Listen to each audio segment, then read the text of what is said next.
जानो टीवी के नाज़रीन अस्सलामुअलैकुम। दोस्तों, रसूमात का ताल्लुक या तो मजहब से होता है या सकाफत से। हर ख़ानदान में पाई जाने वाली रस्में दूसरे ख़ानदान से मुख्तलिफ होती हैं। दोस्तों, ज़माने ने जब अंदाज बदले तो किसी रवायात ने दम तोड़ लिया तो कोई कायम रही। लेकिन इस जदीद दुनिया में ऐसी अजीबोगरीब रसूमात पाई जाती हैं जिनका जानकर आप हैरान रह जाएंगे। तो चलिए दोस्तों, अपनी वीडियो की जानिब बढ़ते हैं।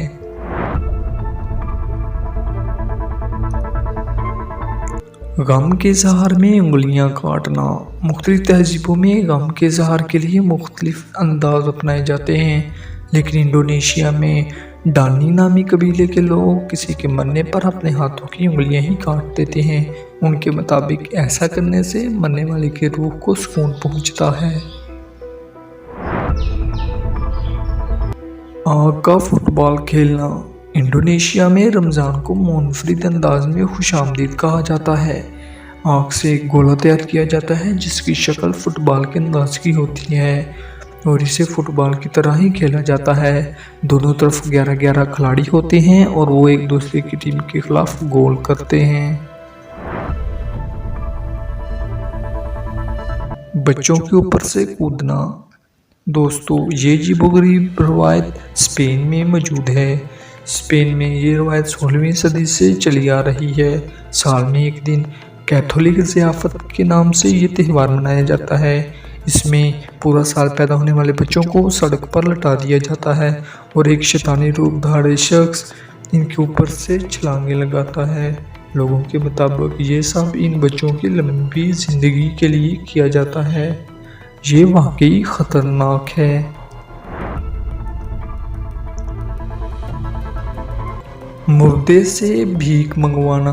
दोस्तों, ये अजीबोगरीब अमल भी इंडोनेशिया में ही किया जाता है। इंडोनेशिया के कबायली इलाकों में मुर्दे को दफन करने से पहले इसके अज़ीज़-ओ-क़रीब इसको सहारा देकर गलियों में पैदल फराते हैं। लोग इस मुर्दे को पैसे देते हैं जिससे इस मुर्दे की तदफीन के लिए वो पैसे खर्च किए जाते हैं।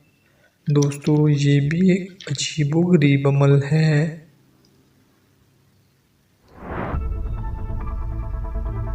लड़कियों के पाँव मोड़ना। दोस्तों, ये अजीबोगरीब रवायत चीन में है। चीन में लड़कियों के छोटे और मुड़े हुए पाँव को खूबसूरती की अलामत समझा जाता है, इसीलिए छोटी उम्र में ही लड़कियों के पाँव मोड़ दिए जाते हैं।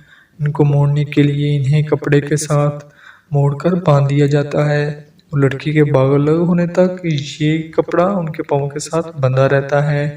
इसकी वजह से पाँव में एक ख़ास किस्म की शक्ल इख्तियार कर लेता है। ये रवायत ज़्यादातर अमीर घरानों में पाई जाती है, क्योंकि अगर गरीब घराने की लड़कियां ऐसा करना शुरू कर दें तो वो अपने घर के कामकाज नहीं कर सकती। तो दोस्तों, उम्मीद है आपको हमारी वीडियो पसंद आई होगी। हमारी वीडियो को लाइक करें, दोस्तों के साथ शेयर कीजिए और हमारा चैनल सब्सक्राइब कीजिए। शुक्रिया।